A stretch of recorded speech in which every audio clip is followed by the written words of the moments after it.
Hello, everybody. So today I want to talk about Tesla and Enphase and the future of the electric grid and why these two companies, in my view, are poised to win in ways that we don't even understand. And I just finished making the slides and I am so excited to show you some of the findings. Wait until the end, and you know what I think about bidirectional charging and how bidirectional charging is going to be mind-blowing, absolutely mind-blowing. The potential that we're getting into. Utilities are going to get disrupted. It's not even funny. It's not even funny how their rent-seeking behavior is going to lead to their demise, and they, in my view, will be replaced by fleets of electric vehicles connected to the grid by bidirectional charger. It's becoming clearer and clearer and more obvious to me. So let me go through the slides, but really wait until the end, because there's a conclusion to this. And you know, I really believe Tesla and Enphase could be utilities of the future and unlock incredible wealth, incredible economic growth for societies worldwide. This is stunning. So let's just talk about traditional utilities. Traditional utilities, they're rent seekers. What is a rent seeker? A rent seeker is typically a company that you don't want to do business with. You have to do business with them. And so they kind of use you as a cash cow. That's how so many businesses of the 20th century function. That's their mode of operation. Traditional utilities, they are retrenching into their rent seeking. They had an opportunity to become the grid of the future, to become the battery, to become the platform for storing and trading electricity, to become the grid battery for folks. And they decided to not do that. And they're pushing regulation throughout many states in the US against NEM-free type deals where you just use the electricity as a grid. They want to pay 3 cents, 2 cents for each kilowatt hour of solar from solar panel owners. They don't want to buy back the power. That does not interest them. They don't want to serve as a platform. What they want to do is rent seek. And what is the typical utility business? Well, you may know if you follow the utility business, they typically, in most states, actually well over 30 states in the US, they have monopoly on distribution of electricity in exchange for typically what is a 10% profit cap. And it's expressed often as an ROE metric, but not always. 10% is typically what they negotiate. Anything they do is fair game as long as they don't make more than 10%. And if they make more than 10%, they have to give that money back to the state. That's typically how utilities work. That's how they get this monopoly to provide electricity. And in exchange for that, you know, they're required to do things like invest in the future of the grid, invest in the maintenance of the grid. I have a few things to say about that in a second. But typically what this is it leads to terrible incentive, this 10% cap. Oftentimes, they'll be incentivized to invest massively in expensive energy projects, because then they can pass on these expensive energy projects to the bill. And of course, they make a 10% net profit margin on top of that. So let's say you build a $15 billion nuclear plant, you make 10% on top of that in the form of margin, and you can raise your bills long before that nuclear plant is even in service. And you know, oftentimes the way they do this is they'll get a project approved, and they will get into cost overruns. The cost will be 3 or 4 times what was initially planned, and they can raise bills like that and earn 10% off top of that. That is the rent-seeking type of business. Another feature, of course, of the traditional rent-seeking monopoly-based utility, really 20th century style business. You'll see the difference when I talk about Tesla and Enphase. It's going to be crazy. But, you know, one of the incentives is to invest as little as feasible, as little money as feasible into the grid, because that's how you make money, right? And they're supposed to maintain the grid, but they often don't maintain the grid in those states. PG&E, you know, was a real tragedy, absolute tragedy. If you look into this case, you realize that the wildfire that caused more than 80 people to pass away, you know, absolutely tragic. Why did that happen? Well, a hook fell. A 97-year-old hook broke like this because of rubbing. You know, transmission lines, when you have a lot of wind, sometimes there's a little rubbing. This is 97 years of rubbing. Never the hook maintaining the transmission line was replaced. Why? Because most often in the 20th century, OPEX is seen as an expense. OPEX is a cost. Well, guess what? No. OPEX is not a cost. OPEX is an investment in your future and in your business. This is also why the way I speak about business a lot in this is, I typically use gross profit. Gross profit is a better metric. You want companies to invest in OPEX, just so things like this don't happen. Yes, if you maintain equipment properly, it can last over 100 years. A grid can last well over 100 years. But clearly, some companies who are more into rent-seeking look at OPEX as an expense. It's a cost. I'm not going to replace hooks. Come on. These hooks probably don't cost that much money. Anyways, it really, really, really makes me mad. And, this is why I think this is going to change tremendously. And this revolution, in my view, is going to begin in states that have deregulated utilities, deregulated electricity.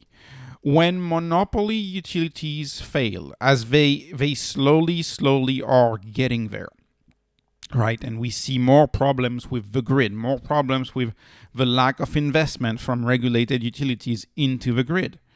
As they inevitably fail, more and more states, which are legislature, which have voters, will decide for deregulated electric systems. And when you have a deregulated electric systems, it creates this very interesting thing. And I'm typically not a fan of big government in any way, but the way they do it in deregulated utilities is the maintenance of the grid is administered mostly or semi-administered by the state. So it's the state roughly administered transmission lines. And that part doesn't change. And they call it a pass-through charge, and it doesn't change. It's the state that handles it, that gives contracts out, and they try to manage it the best they can. Probably not the most efficiently, but they still manage that. But then once you have that, once that charge is out there, think of it like a tax. It's a tax for the transmission lines. Once you have that and it's out there, then everything else is fair game. And then you have pure competition into play, and all it takes is a pass-through. You just pay the pass-through charge to the state, just like you would pay a sales tax. And then your energy charge and your energy provider, it's all pure competition. Anybody can come, and anybody can come and play. I happen to live in Texas, so Texas is a deregulated electricity state, one of the few. There's only 18 of them, but you have these websites very popular in Texas, kind of like an Expedia for energy. And this one website I pulled up. There's like 150 different providers, and you can choose whoever you want. And by the way, Tesla Energy is one of these providers in Texas, and you can just choose to go with Tesla Energy, but you can go with anybody you want.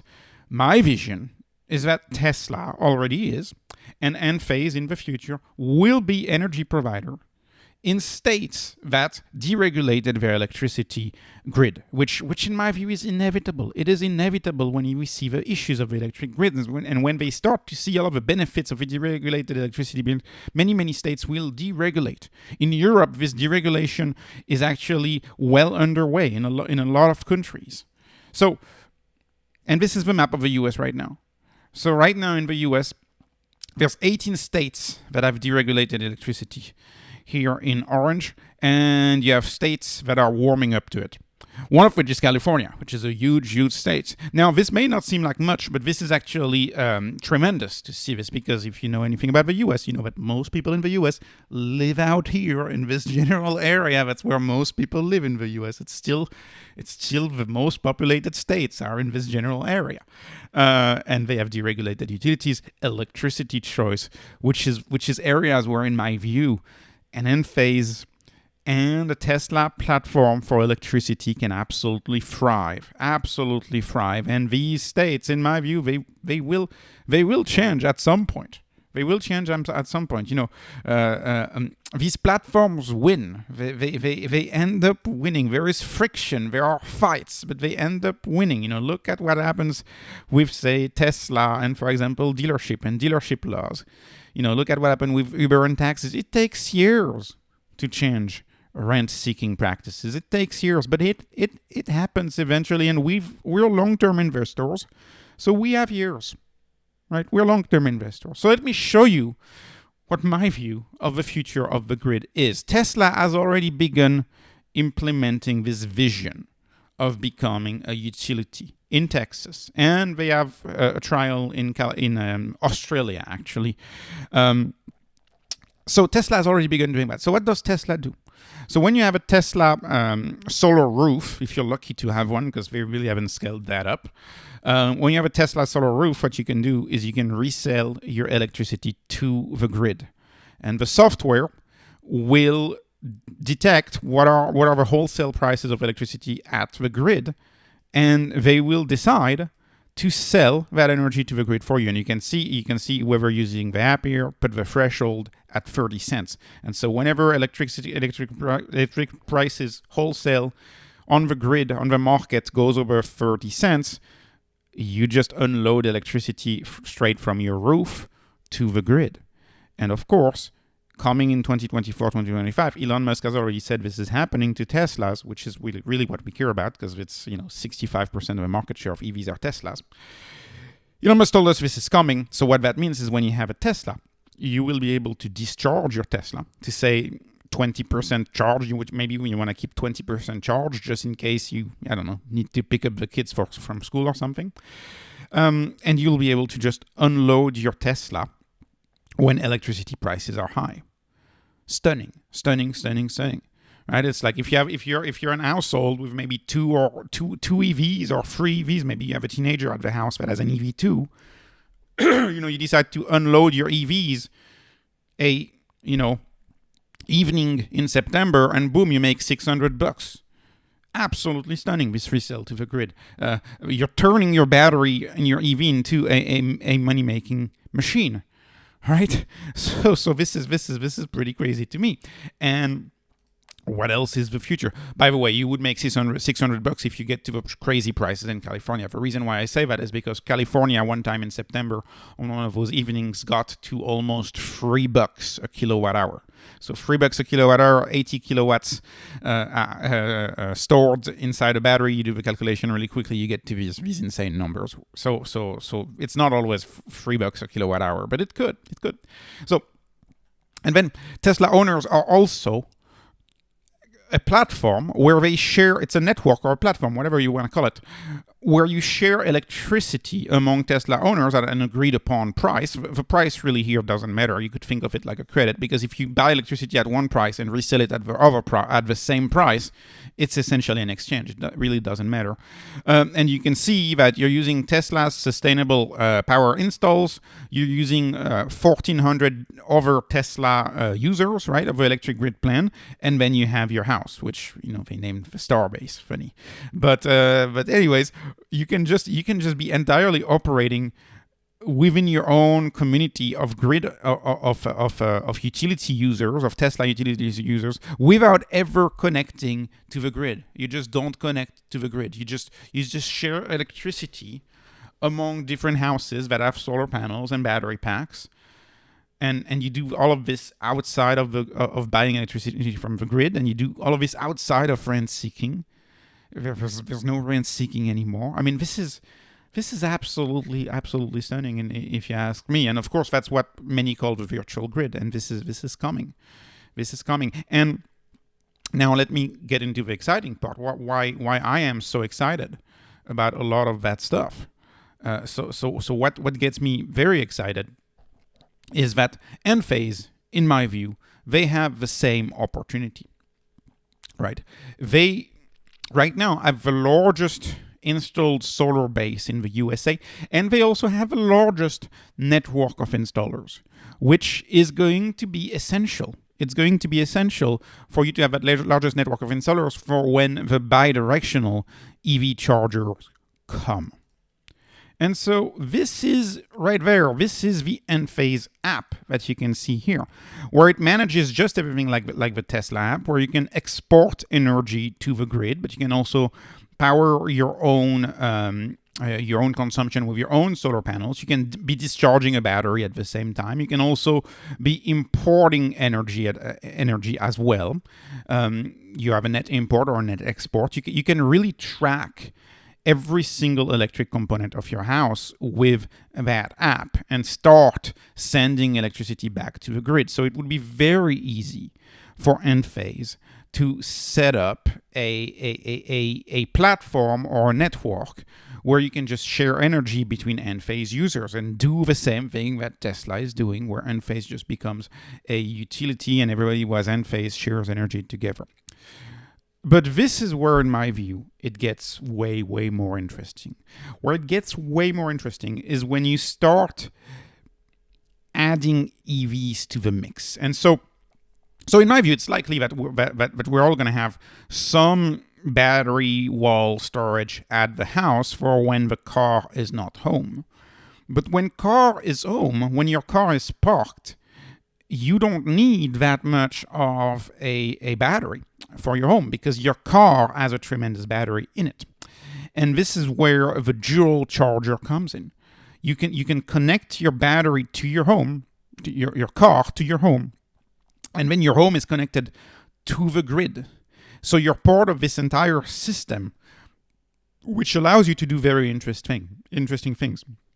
Like, for example, vehicle to home. You can use your vehicle to charge your home and live off grid for a while, and entirely store your energy from your solar roof into your vehicle, into your car, and you can increase your independence. And you see Enphase as this energy independence score.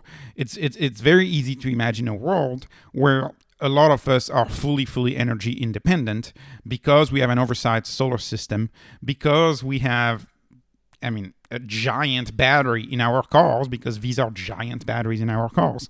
And so a household with, say, 2 electric cars, it's very easy to imagine this coming. And that's one step of the revolution. But a bigger step of the revolution for me is the vehicle-to-grid technology. The vehicle-to-grid technology is going to be stunning. It's going to allow you to unload energy from your car into the grid. From your car into the grid and make more money like that, unloading that energy from your car into the grid. And where this gets essential is when you have multiple people doing that. And when you have many cars in the state connected to the grid, unloading that energy to the grid. As an aside, and this is a quick aside before I get to me, which is the most exciting opportunity of bidirectional charging, and why this is such a strong selling point, is I am growing. I've always been bullish on AC coupled system, but I'm becoming more and more bullish on that, because when you look at the complexity of a system that would include solar energy, then home storage from when the EV is not here, then EV storage, then perhaps another backup like a fuel cell or a generator that just generates AC. And of course, exporting to the grid, which runs AC. The grids are not going DC anytime. I have a hard time seeing how you can do all of this with a central inverter, which I have a really hard time. How could you coordinate all of this with a central inverter? So how could you do green charging at the same time as reselling electricity to the grid, at the same time as maybe getting energy from the grid, charging your battery at home, while you're also doing green charging and using your solar energy to charge your car? Like, how do you manage these different flows of energy without microinverters, but with just one central inverter? Or maybe you need multiple central inverters, but then you're just going the microinverter route. So this is one aspect where I believe, as you complexify the electric grid, as these systems get more and more complex, I don't see how we can be nimble enough and precise enough with big inverters, central inverters, as efficient as they are. With big inverters, I don't know how we can be nimble enough. And by the way, this is another important point if you're an Enphase investor. This is their new EV bidirectional charger. And of course, it will have 6 microinverters in there. 6 microinverters. So do the calculation with the IRA and all of that stuff. This is going to be insane, in my view. Anyways, moving on to really, in my view, the mind-blowing part of the video. And my mind is blown when I think about this. Absolutely. So let's talk about vehicle to grid. Vehicle to grid, in my view, will be a revolution like few we have seen, because we don't think of it this way. But let's walk up with two assumptions. So one assumption is that we all have EVs, and I think that assumption is not that far-fetched. I mean, many countries around the world have banned the sale of gas cars, and it's going to get adopted anyways because it's cheaper. And let's assume also we all have EVs, sure, but let's also assume we all have bidirectional charger, which is where the world is headed, bidirectional chargers. So if we all have EVs, if we all have bidirectional chargers, and we also assume, and this is not an assumption, but more of a fact that I'm telling you to come to this understanding. Idle EVs leak about 2% of electricity per month, roughly, right? Depending on the season, they may do less, they may do better, but they leak about 2% of electricity per month, which means that if you store energy from summer to winter, you're going to lose about 12%. Important point. Because, of course, right now we have an energy imbalance. Right now we produce more energy in the summer than we do in the winter. It's an important point to realize that they lose about 2% electricity. Okay. And then we also need to understand that most EV owners, they are in the habit of charging their EVs just like their phone. You plug in your phone at the end of the day, when you go to bed. EV, when you're home and it's the end of the day and you just got home, you'd plug in your EV, and then typically they leave it at a roughly 80% charge. Some people do less, some people do more. Doesn't really matter. And here's the question that I'm asking. Could EVs be used as the national battery for society? This is deep stuff.